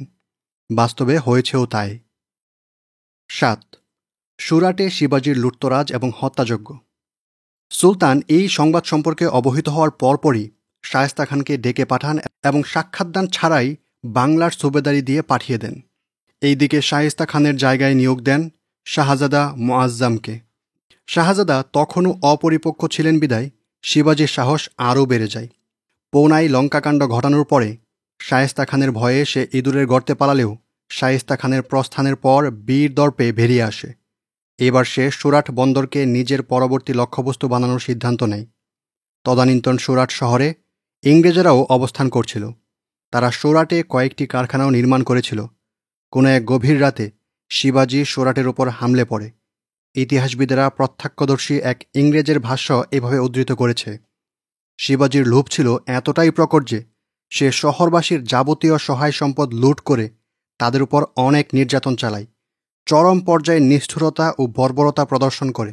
যারা পাশবিক নির্যাতন সহ্য করে নিজেদের সম্পদ তার কাছে অর্পণ করতে রাজি হয়নি, সে তাদের নির্মমভাবে হত্যা করে। উইলিয়াম ফরেস্ট রচিত হিন্দুস্থানের ইংরেজদের কারখানা গ্রন্থের বরাতে আওরঙ্গজেব 547। 8. সুলতানের কাছে শিবাজির ক্ষমা প্রার্থনা। সুরাট এবং পৌনার ঘটনাপ্রবাহ প্রত্যক্ষ করে সুলতান আওরঙ্গজেব রাজা জয় সিংহ এবং দিলির খানকে শিবাজির মোকাবিলায় পাঠিয়ে দেন। তারাও শায়েস্তা খানের অনুসরণ করে লাগাতার কয়েক মাস যুদ্ধ চালিয়ে শিবাজিকে এমনভাবে পর্যদুস্ত করে যে হিন্দু সম্প্রদায়ের কথিত ওই হিরোর সব ধোঁকাবাজি ও কূটচাল ব্যর্থতায় পর্যবসিত হয়। অবশেষে বাধ্য হয়ে সে রাজা জয় সিংহের কাছে ক্ষমা প্রার্থনা করে দূত পাঠায়। কিন্তু রাজা তার পত্রটি পড়ে দেখার প্রয়োজন বোধ না করে তার অভিযান অব্যাহত রাখেন এবং খুব অল্প দিনে শিবাজির অবস্থান কেন্দ্র রাজগড় অবরোধ করেন। শিবাজি যখন দেখে দুর্গের চারপাশের সৈন্যদের কঠোর অবস্থান এবং পালিয়ে যাওয়ার পথ রুদ্ধ, তখন সে চিরাচরিত অভ্যাসমতে আনুগত্য মেনে নেয়ার গরজে রাজার কাছে উপস্থিত হওয়ার আবেদন করে। রাজা তার সাদরে গ্রহণ করে তার অভ্যর্থনায় একটি প্রতিনিধি দল পাঠিয়ে দেন। প্রতিনিধি দলের সঙ্গী করে কিছু সংখ্যক রাজপুতকে পাঠান এবং শিবাজির ধোঁকাবাজি থেকে সতর্ক থাকতে তাদের জরুরি নির্দেশনা দেন। শেষমেশ শিবাজির রাজার কাছে উপস্থিত হয়ে ক্ষমা প্রার্থনা করে। রাজা তাকে মূল্যবান পোশাক প্রদান করেন। এছাড়া দিল্লির খানও তাকে উপহার দেন। এভাবেই শিবাজি সুলতান আওরঙ্গজেবের আনুগত্য মেনে নেয়। 9. শিবাজির সঙ্গে চুক্তি এবং ফের অবাধ্যতা। খাফি খানের বর্ণনা মতে 11 জুন পুরন্দরনামা নামক স্থানে রাজা জয় সিংহ এবং শিবাজির মধ্যে একটি চুক্তি সম্পন্ন হয়। চুক্তির শর্তানুসারে শিবাজি তার দুর্গগুলোর মধ্যে ২৩টি দুর্গ মুঘলদের কাছে সোপর্দ করে, যার প্রতিটি থেকে বার্ষিক রাজস্ব ছিল ৪ লাখ হুন। এছাড়া সে নিজের কাছে ২২টি দুর্গের কর্তৃত্ব রাখে। পাশাপাশি সে এই আবেদনও করে যে তার ছেলে সম্ভাজিকে যেন মুঘল সেনাবাহিনীর অন্তর্ভুক্ত করে নেওয়া হয়। শিবাজির এই আবেদনও সাদরে গৃহীত হয়। তাছাড়া বিগত সময়ে সে যেসব অঞ্চলের ক্ষতি সাধন করেছিল তার জরিমানাস্বরূপ ৪০ লাখ হুন অর্থ জরিমানা করা হয়, যা সে ৩০টি কিস্তিতে আদায়ের প্রতিশ্রুতিও দেয়। এই চুক্তি সম্পূর্ণ হওয়ার পর শিবাজি সুলতান আওরঙ্গজেবের খিদমতে উপস্থিত হতে আগ্রায় পৌঁছায়। তার আবেদনের ভিত্তিতে সুলতান তাকে ৫,০০০-এর এক সেনাবহরের সালারও নিযুক্ত করেন। কিন্তু বিশৃঙ্খলার গোড়া শিবাজি এই পদমর্যাদা পেয়েও সন্তুষ্ট হতে পারেনি। সে তার পুত্র সম্ভাজিকে নিয়ে আগ্রা ছেড়ে পালিয়ে যায়। বিস্তারিত দেখুন আওরঙ্গজেব ৫৬৮ থেকে ৫৭০। শিবাজির আলোচনায় এসে স্যার যদুনাথ সহ অন্য হিন্দু ইতিহাসবিদেরা নিজেদের অভ্যাস মতো চরম মিথ্যাচার করেছেন। বিস্তারিত আলোচনা পড়তে দেখুন আওরঙ্গজেব ৫৫৬ থেকে ৫৬৮ এবং শিবলি নোমানির আওরঙ্গজেবের পর এক নজর এই গ্রন্থটিতে। যেহেতু তার মধ্যে অরাজকতা ও বিশৃঙ্খলা সৃষ্টির মানসিকতা ছিল প্রবল, তাই ফিরে গিয়ে আগের মতোই ধ্বংসাত্মক কর্মকাণ্ড শুরু করে। অল্প সময়ে সে মারাঠাদের নিজের সঙ্গে মিলিয়ে নিয়ে অভিযান চালিয়ে সেই সব দুর্গ পুনরুদ্ধার করে যা ইতিপূর্বে চুক্তির শর্তানুসারে মুঘলদের কাছে স্থানান্তর করেছিল। আওরঙ্গজেব ৫৭১। বারবার অরাজকতার এই মূল হোতাকে শায়েস্তা করতে সুলতান এইবার তার পুত্র শাহ মুআজ্জম এবং তার আরেক সালার দিলির খানকে পাঠান। কিন্তু দুঃখজনকভাবে গাদ্দার যশোনাথ সিংহ তাদের উভয়ের মধ্যে বিভেদ সৃষ্টি করে দেয়। এর অনিবার্য ফল হিসেবে তারা শিবাজির বিরুদ্ধে তেমন কোনো সফলতা অর্জন করতে পারেনি। বিপরীতে শিবাজি বহাল তবিয়তেই তার লুটতরাজ চালিয়ে যেতে থাকে। যশোনাথ সিংহের কারণে সুলতান দিলির খানের উপর চরম অসন্তুষ্ট হন, কারণ সালারদের ব্যর্থতার সুযোগে শিবাজি প্রচুর শক্তি সঞ্চয়ের সুযোগ পেয়ে গিয়েছিল। এমনকি সে মুঘল অধ্যুষিত বহু অঞ্চলও দখল করে নিয়েছিল। তাছাড়া জোর জবরদস্তি করে সে জনগণ থেকে তাদের উৎপাদিত ফসলের খাজনা আদায় করতে শুরু করেছিল। ১৬৭২ খ্রিস্টাব্দে বিজাপুরের সুলতানের মৃত্যু হলে পরিস্থিতি আবারও শিবাজির অনুকূলে চলে যায়। কিন্তু সময়টি মুঘলের জন্যও মোটেও অনুকূলে ছিল না, কারণ খাইবারের আফগানিরা বিদ্রোহ করে বসেছিল। ফলে সুলতানের সেনা রেজিমেন্টের বৃহৎ অংশ এবং সুদক্ষ সালারেরা খাইবারের বিদ্রোহ দমনে ব্যতিব্যস্ত ছিল। এইদিকে শিবাজিকে দমন করতে বারবার বাহিনীর ছোট ছোট ইউনিট পাঠানো হচ্ছিল, যারা শিবাজিকে কোনোভাবেই দমন করতে পারছিল না।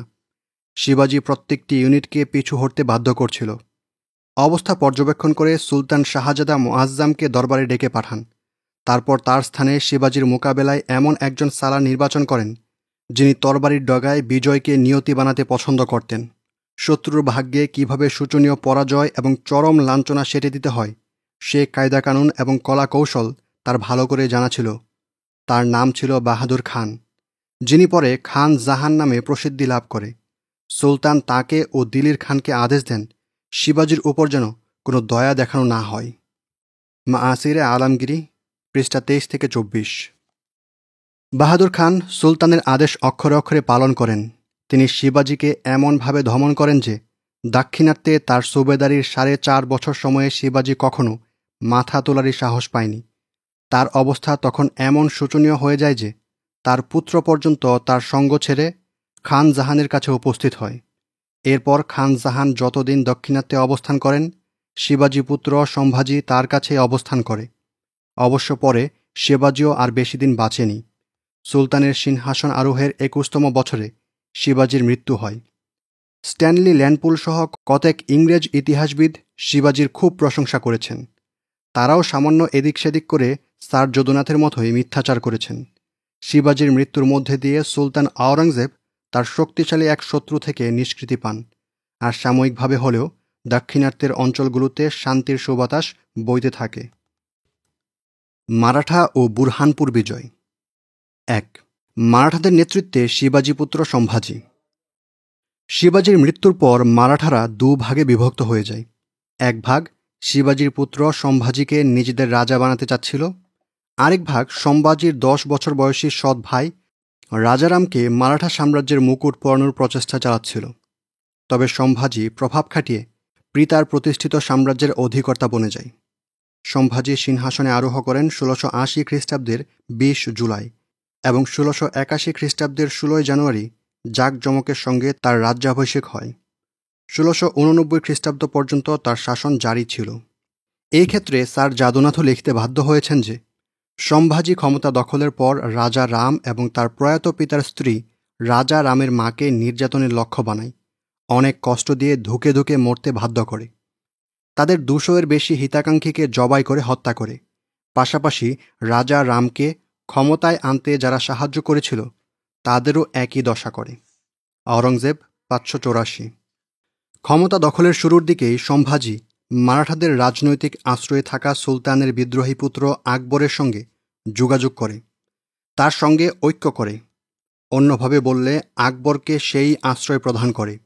১৬৮১ খ্রিস্টাব্দের ১৩ই নভেম্বর সম্ভাজি শাহজাদার সঙ্গে সাক্ষাৎ করে এবং তার সঙ্গে প্রতিশ্রুতিবদ্ধ হয় সে কেবল তার পিতার মৃত্যুর প্রতিশোধ নিয়েই শান্ত হবে না, বরং শাহজাদা আকবরকে হিন্দুস্তানের শাহানশাহ হতে সাহায্য করবে।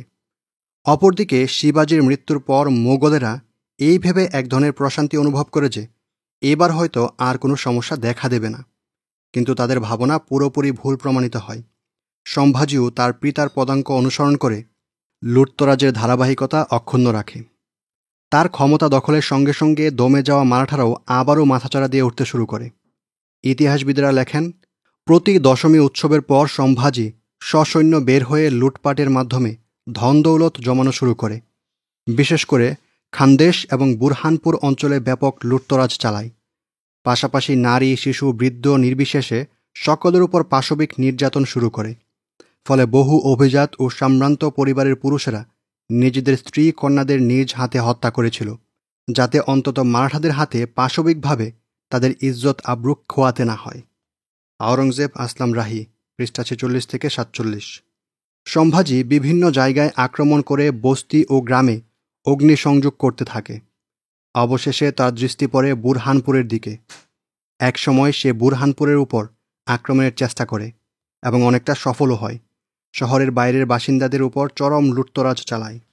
বুরহানপুরের উপর আক্রমণের বিশেষ কারণ সম্বন্ধে ইতিহাসবিদরা লিখেছেন, ইতিপূর্বে সালার দিলির খানের হাতে ২ মারাঠা রাজকুমারী সম্ভাজির এক স্ত্রী ও এক বোন বন্দী হয়েছিল। বুরহানপুর আক্রমণ করে তাদের মুক্ত করাই ছিল সম্ভাজির প্রধান উদ্দেশ্য। ২. মারাঠাদের বিরুদ্ধে অভিযান। অন্যদিকে সুলতান আওরঙ্গজেবও নির্লিপ্ত বসে থাকেননি। মারাঠাদের বিরুদ্ধে তিনি যুদ্ধ পরিকল্পনা সাজিয়ে ধীরে ধীরে তা বাস্তবায়ন শুরু করেন। প্রথমে তিনি সালার খান জাহান অর্থাৎ বাহাদুর খানের নেতৃত্বে একটি সেনা রেজিমেন্ট পাঠিয়ে দেন। খাফি খানের বর্ণনা মতে খান জাহান ৩-৪ দিনের পথ একদিন এক রাতে অতিক্রম করেন। খান জাহান বুরহানপুর পৌঁছে দেখেন সম্ভাজি লুটের সম্পদ নিয়ে সালার দুর্গে পালিয়েছে। আওরঙ্গজেব ৫৮৮। সুলতান তাদের পালিয়ে যাওয়ার খবর শুনে খান জাহানের উপর খুব অসন্তুষ্টি প্রকাশ করেন এবং কাল বিলম্ব না করে নিজেই বুরহানপুর চলে আসেন। সেখানে কয়েক মাস অবস্থান করে ক্ষতিগ্রস্তদের সান্ত্বনা এবং তাদের প্রত্যেককে ক্ষতিপূরণ হিসেবে ধনসম্পদ দান করেন। খাফি খানের ভাষায় তার পরের অবস্থা এইভাবে বর্ণিত হয়েছে, সুলতান সম্ভাজিকে শাস্তি দিতে এবং বুরহানপুরের নির্যাতিতদের পক্ষ থেকে প্রতিশোধ নিতে তৎক্ষণাৎ ২ শাহজাদা মুআজ্জাম ও আজমকে নিযুক্ত করেন। আজমকে সালারের দুর্গ অবরোধের আদেশ দেন এবং মুআজ্জামকে কাউকানের পথে পাঠিয়ে দেন। শালের দুর্গ যুদ্ধ ছাড়াই দখল করা সম্ভব হলেও পার্শ্ববর্তী রাম দুর্গ নিয়ে শাহজাদা আজমের বাহিনী সংকটে পড়ে যায়। রামের দুর্গপতি ছিল একজন অভিজ্ঞ যোদ্ধা, তাই অবরোধ বেশ দীর্ঘায়িত হয়। খান জাহানের মতো বীর যোদ্ধাও ব্যর্থ হন। সেনারা সর্বশক্তি প্রয়োগ করেও দুর্গ দখল করতে পারেনি। তবে দীর্ঘদিন পর শালের দুর্গের মতো কাউকানু ন্যাক নাম খানের প্রচেষ্টায় পদানত হয়। আওরঙ্গজেব ৫৮৯। শাহজাদা মুআজ্জাম তার দায়িত্ব পালনে তৎপর ছিলেন। খাফি খান লেখেন, শাহজাদা আজম থেকে মুআজ্জামের দায়িত্ব ছিল অনেক কঠিন। মুআজ্জাম তার সালার মুরাদ খানের নেতৃত্বে ২০,০০০ সৈন্যের যেই বাহিনী সম্ভাজির অঞ্চলে প্রবেশ করান, তাদের অনেক কষ্ট ও বাধা বিপত্তির শিকার হতে হয়। সংকীর্ণ ও ভয়ঙ্কর পাহাড়ি রাস্তাসহ অনেক নদী নালা পাড়ি দিতে হয়। পাহাড়ি রাস্তাগুলো পাড়ি দেওয়ার সময় তারা বারবার শত্রুর গুপ্ত হামলার লক্ষ্যবস্তুতে পরিণত হয়। তবে সব বাধা বিপত্তির মোকাবেলা করে খুব অল্প সময়েই তারা সম্ভাজির মজবুত ও সুউচ্চ একটি দুর্গ দখল করতে সক্ষম হয়। শাহজাদার এই অভিযান ছিল খুবই বিপজ্জনক, কারণ সম্ভাজির অঞ্চলগুলোর অবস্থান ছিল ঘন জঙ্গলের ভেতরে।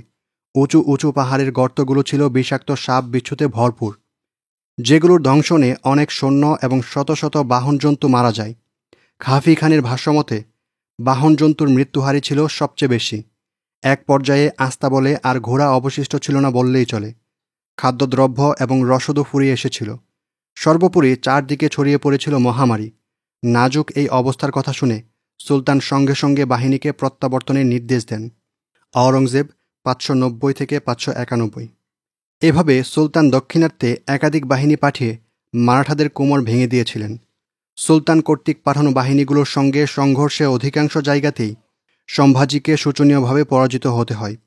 ফলে কিছুদিন অতিবাহিত না হতেই সে হতাশ হয়ে দক্ষিণার্থের সীমান্তবর্তী গোয়ার দিকে পালিয়ে গিয়ে পর্তুগিজদের কাছে আশ্রয় নেয়। গোয়া আয়তন হিসেবে ভারতের ক্ষুদ্রতম এবং জনসংখ্যা হিসেবে চতুর্থ ক্ষুদ্রতম অঙ্গরাজ্য। গোয়া সমুদ্র সৈকত, উপাসনালয় এবং ঐতিহ্যবাহী স্থাপত্যের জন্য বিখ্যাত একটি পর্যটন নগরী। সম্ভাজির এমন বেগতিক অবস্থা দেখে শাহজাদা আকবরও চরম হতাশ হয়ে পড়ে, কারণ তিনি যে সম্ভাজির কথায় হিন্দুস্থানের একচ্ছত্র অধিপতি হতে বিদ্রোহ করেছিলেন, আজ কিনা সেই সম্ভাজির অস্তিত্বই সংকটাপন্ন। সম্ভাজি নিজেই পর্তুগিজদের কাছে আশ্রয় প্রার্থী, তো সে আর তাকে কি সাহায্য করবে? সম্ভাজি আদৌ পর্তুগিজদের কাছে আশ্রয় নিয়েছিল কিনা এই ব্যাপারে ইতিহাসবিদদের মধ্যে মতভেদ রয়েছে। স্যার যদুনাথ লিখেছেন, পর্তুগিজেরা সম্ভাজির প্রস্তাবিত নৌবন্দরের জায়গা দখলে নেওয়ার কারণে তাদের মধ্যে তুমুল লড়াই হয়েছিল। 3. শাহজাদা আকবরের ফেরারি জীবন। অবশেষে শাহজাদা আকবর সিদ্ধান্ত নেন তিনি পর্তুগিজদের কাছ থেকে জাহাজ নিয়ে ইরান চলে যাবেন এবং সেখানে গিয়ে রাজনৈতিক আশ্রয় গ্রহণ করবেন। সিদ্ধান্ত অনুযায়ী তিনি গোয়ায় চলে যান। জাহাজ যখন ইরানের উদ্দেশ্যে রওনা হবে, ঠিক সেই মুহূর্তে দুর্গা দাস ও কৈকলস বা কবি কলস নামের দুজন ব্যক্তির আগমন ঘটে। এদের মধ্যে কৈকলস ছিল সম্ভাজির ডান হাত। উভয় দূত সম্ভাজির পক্ষ থেকে শাহজাদাকে জানায় তিনি যেন ইরান যাওয়ার ইচ্ছা পরিত্যাগ করেন। এছাড়া সম্ভাজি শাহজাদাকে এই বলেও নিশ্চয়তা দেয় যে অতি সত্বর সে তাকে সহায়তা করবে এবং সাম্রাজ্যের অধিকার নিতে এবার কোনো নিস্পৃহ ও নির্লিপ্ত ভাব প্রদর্শন করবে না। শাহজাদা এইবারেও তার কথায় প্রভাবিত হয়ে ইরান যাওয়ার ইচ্ছে বাদ দিয়ে সম্ভাজির কাছে চলে যান। ততদিনে সুলতান আওরঙ্গজেবও সর্বশক্তি নিয়ে মারাঠাদের বিরুদ্ধে ময়দানে ঝাঁপিয়ে পড়েছিলেন। ফলে অবস্থা এমন দাঁড়ায় যে মারাঠারা ময়দান ছেড়ে পালানোকেই নিজেদের নিয়তি বানিয়ে নেয়। মুঘল সেনা ইউনিট তখন তাদের ধাওয়া করে ফিরছিল। এছাড়াও মুঘল সালারেরা মারাঠাদের অধিকৃত অঞ্চলগুলো দ্রুত দখল করতে শুরু করে। বিদ্রোহী শাহজাদা যখন প্রত্যক্ষ করে যে তার পিতা অত্যন্ত কঠোরতার সঙ্গে বিদ্রোহীদের দমন করে মারাঠা যোদ্ধাদের গণহারে হত্যা করছেন, পাশাপাশি তীব্র বেগে তাদের অধিকৃত অঞ্চলগুলো পুনরায় নিয়ন্ত্রণে নিতে শুরু করেছেন, তখন তিনি মানসিকভাবে পুরোপুরি ভেঙে পড়েন। তিনি শাহানশাহ হওয়ার স্বপ্নকে হিন্দুস্থানে দাফন করে বেশ কিছু সময় মাস্কাট অবস্থান করে ইরান চলে যান। মাস্কাট বর্তমান ওমানের রাজধানী ও প্রধান শহর। শহরটি প্রথম শতাব্দী থেকেই পরিচিত। তখন পূর্ব ও পশ্চিমের বাণিজ্যিক যোগাযোগের কেন্দ্রবিন্দু মনে করা হতো এই বন্দরনগরীকে। যুগে যুগে মাস্কাট বিভিন্ন জাতি দ্বারা শাসিত হয়েছে। এর মধ্যে পার্সিয়ান ও পর্তুগিজরা উল্লেখযোগ্য। গলফ অফ ওমান তথা ওমান উপসাগরের গুরুত্বপূর্ণ বন্দরনগরী হয় মাস্কাট বিদেশি ব্যবসায়ীদের জন্য আকর্ষণীয় স্থান। এরপর 1688 খ্রিস্টাব্দের 24 জানুয়ারি পার্শ্বিক রাজদরবারে পৌঁছে বাকি জীবন সেখানেই কাটিয়ে দেন। 4. সম্ভাজি ও কৈকলসের বন্দিত্ব এবং মৃত্যুদণ্ড। অপরদিকে সম্ভাজি কিছু মুসলিম অধ্যাসিত অঞ্চলে লুটপাট করে সসৈন্য এক জায়গায় অবস্থান করে। সেখানে তারা মদপান ও নর্তকীদের নিয়ে মজে থাকে। আশ্চর্যের বিষয় হচ্ছে, সুলতানের নির্দেশে সালার মুকাররাব খানও তখন সেখানে অবস্থান করছিলেন। মুকাররাব খান একজন অভিজ্ঞ ও সাহসী সালার ছিলেন। তিনি তার নেতৃত্বাধীন সেনা ইউনিট নিয়ে সম্ভাজি ও তার বাহিনীর উপর ঝাঁপিয়ে পড়েন। একসঙ্গে দুই স্থানে যুদ্ধ বাধে। সম্ভাজির বাহিনীকে মুঘল বাহিনী একেবারে পর্যদস্ত করে দেয়। সেই অভিযানে 1689 খ্রিস্টাব্দের 1 ফেব্রুয়ারি সম্ভাজি এবং তার ডান হাত কৈকলসকে বন্দী করা হয়। মুকাররাব খান তাদের দুজনকে বন্দীদের পোশাক পরিয়ে গলায় বেড়ি বেঁধে শহরে প্রদক্ষিণ করান। সম্ভাজির সঙ্গে এক সন্তানসহ 25 জন উচ্চপদস্থ সেনা কর্মকর্তাও বন্দী হয়। এছাড়া বন্দীদের মধ্যে অনেক মহিলাও ছিল বলে ইতিহাসবিদেরা উল্লেখ করেছেন। অবশেষে 15 ফেব্রুয়ারি নাগাদ মুকাররব খান সম্ভাজি, কৈলাস ও তাদের অন্যান্য বন্দীদের সুলতান আওরঙ্গজেবের নিকট পাঠিয়ে দেন। মাআসিরে আলমগীরি 312 পৃষ্ঠা। যখন শিবাজী পুত্র সম্ভাজিকে তার বংশের অন্য সদস্যদের সঙ্গে সুলতানের তাঁবুর কাছে আনা হয়, তখন উপস্থিত জনতা এক বিস্ময়কর দৃশ্য প্রত্যক্ষ করে। অগণন সাধারণ মানুষের চোখে আনন্দের অশ্রু চিকচিক করতে দেখা যায়। আবেগে তারা সুবিশাল অন্তহীন নীল আকাশের দিকে তাকিয়ে আল্লাহর শুকরিয়া আদায় করে। যখন সুলতানের সামনে তাদের পেশ করা হয়, সুলতান সিংহাসন থেকে নেমে কিবলামুখী হয়ে সিজদায় লুটিয়ে পড়েন। এই সফলতার কারণে সুলতান মুকাররব খানের উপর অত্যন্ত খুশি হন। তাকে খানে জামান ফাতেহে জঙ্গ উপাধিতে ভূষিত করেন। মূল্যবান সব উপহারসহ 5,000 রুপি দেন এবং তার মনসব 7,000-এ উন্নীত করেন। মুঘলদের ইতিহাসে যা অবিস্মরণীয়। আওরঙ্গজেব 594। যেহেতু সম্ভাজি মুসলিম হিন্দু নির্বিশেষে সবার উপর অবর্ণনীয় নির্যাতন চালিয়ে এসেছিল, অসংখ্য মা বোনের ইজ্জত লুটেছিল, শিশু থেকে বৃদ্ধ কেউই তার নিষ্ঠুর হাত থেকে রেহাই পায়নি, সর্বোপরি লাখো বনি আদমের জীবনকে দুর্বিষহ করে তুলেছিল, তাই সুলতানের আদালতে তাকে মৃত্যুদণ্ডে দণ্ডিত করে এবং 11 মার্চ নাগাদ দণ্ড কার্যকর করা হয়। সম্ভাজিকে শায়েস্তা করার আগে সুলতান বিজাপুর ও গোলকুণ্ডকে শায়েস্তা করেন। যেহেতু সম্ভাজির আলোচনা চলছে, তাই আমরা তার পরিণাম পর্যন্ত সংক্ষেপে আলোচনা করে বিষয়টি সমাপ্তি টেনেছি। সম্ভাজির মৃত্যুর পর সম্ভাজির সৎ ভাই রাজা রামকে মারাঠাদের নিজেদের রাজা হিসেবে সিংহাসনে বসায়, কিন্তু রাজা রাম রাজ্য পরিচালনার কোনো সুযোগই পাননি, কারণ এমনিতেই মুঘল সেনা রেজিমেন্ট তাদের শিয়ারেই অবস্থান করছিল। ফলে খুব অল্প সময়ের ব্যবধানে তারা রাজধানী অবরোধ করে। রাজা রাম বেশভূষা পরিবর্তন করে তার পরিবার পরিজন নিয়ে পালিয়ে যেতে সক্ষম হলেও ফেরারি জীবনের ঠোকর খেতে খেতে তাকে জীবনযাপন করতে হয়। আওরঙ্গজেব 594-95। সুলতান আওরঙ্গজেবের মুসলিম বাহিনী যখন মারাঠাদের রাজধানী রাজগড় দখল করে, তখন শিবা বংশের সমস্ত মহিলা ও শিশু এবং সম্ভাজির সন্তানেরা বন্দী হয়ে যায়। বন্দীদের মধ্যে সম্ভাজির 7 বছরের শিশু শাহজির কথা ইতিহাস গ্রন্থগুলোতে পাওয়া যায়। বন্দীদের যখন সুলতানের সামনে আনা হয়, তখন সুলতান তাদের সঙ্গে উত্তম আচরণ করেন, তাদের নিরাপত্তা ও আরাম আয়েশের প্রতি লক্ষ্য রাখার নির্দেশ দেন। আলহামদুলিল্লাহ, এরই মাধ্যমে আমরা শেষ করছি the greatest Sultan of the Mughal empire Aurangzeb Alamgir রাহিমাহুল্লাহ এর জীবনীর একটি অংশ, যেখানে আমরা আলোচনা করেছি আওরঙ্গজেব, মারাঠা, শিবাজি এবং সম্ভাজিকে নিয়ে। আমরা আশা করব আপনারা আমাদের audio book channel Islamic audio book subscribe করবেন এবং বেল বাটন চেপে রাখবেন পরবর্তী সকল ভিডিওর নোটিফিকেশন পাওয়ার জন্য।